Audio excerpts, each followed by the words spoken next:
Hey guys, this is Ariko Braddock, and today I wanted to go ahead and discuss one of my most anticipated comics of the year, which happened to be published yesterday over by Marvel Comics. The book I'm talking about is Immortal X-Men #1. The reason why I'm so excited for Immortal X-Men #1 is because Marvel has been kind of teasing this book for quite a while, and the series is the return of Marvel mastermind Kieron Gillen to a major X-Men title. Gillen previously worked on the Darth Vader series with Salvador Larroca.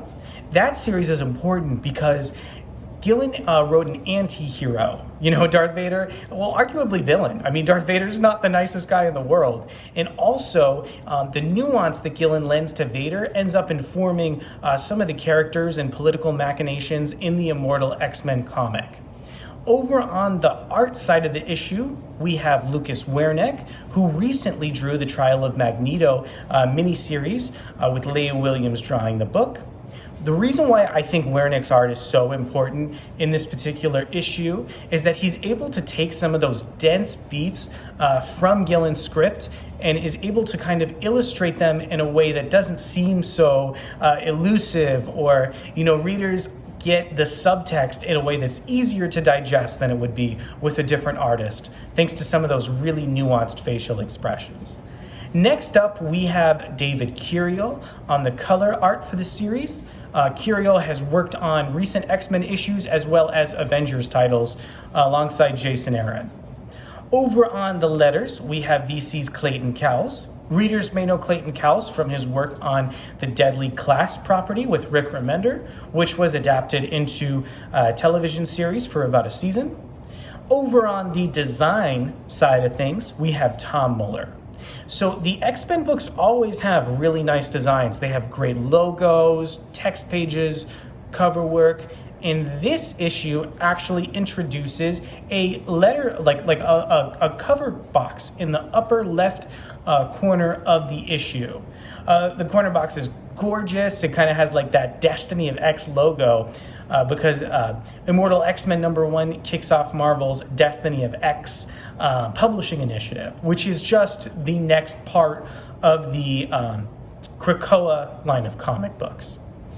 And over on the cover, we have Mark Brooks, who drew the several iconic covers to a lot of those big publishing initiatives like Dawn of X and other titles as well. It looks, his cover for Immortal X-Men #1 is just gorgeous and recalls, a moment in history and the entire Quiet Council there to boot. So the reason why this issue is so important is because House of X and Powers of 10 really teased at the idea of some of the inner political machinations of what's going on in the X-Men world. Right now, the X-Men are all living on Krakoa, so they are all together. There's a lot of mutants right now in the Marvel Universe, and they're all concentrated on the nation state of Krakoa.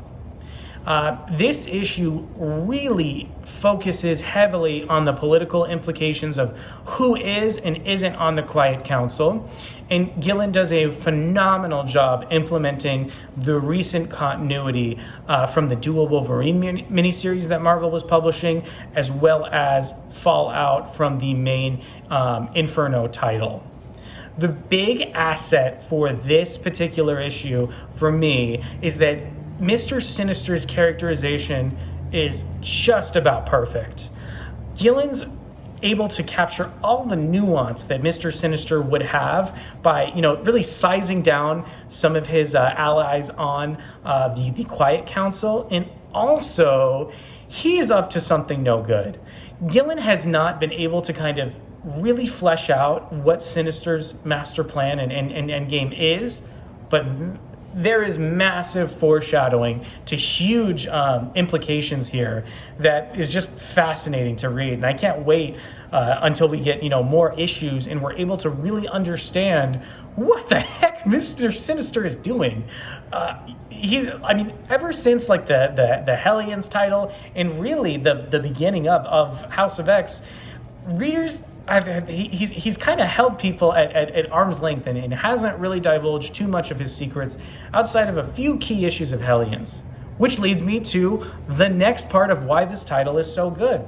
As mentioned before, there's a really big continuity aspect where you're going to get the most out of this series if you're reading all the X-Men titles. There are a couple of blank pages that have all of the secrets that Mr. Sinister has for readers to kind of like assess.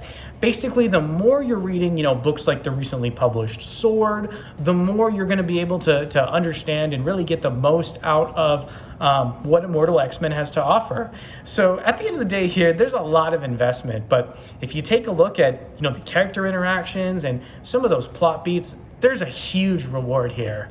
It's just great that there's so many titles achieving such a high quality right now in the entire X-Men line of in the entire X-Men line of books.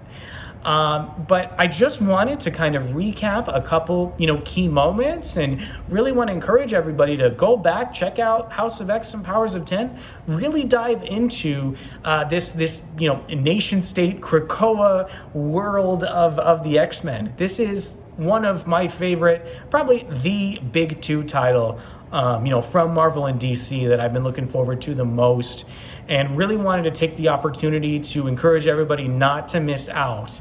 As good as this is, I know it's just going to get better as, some of the foundation is laid and Gillen starts to pay off some of the aspects, from this issue. And I just want to thank everybody for, coming and watching another video. We're going to go ahead and move back into video games, do a couple other stuff about music in the future. And then if you want to find me on Twitter, please do so. You can reach me at @EricOBraddock.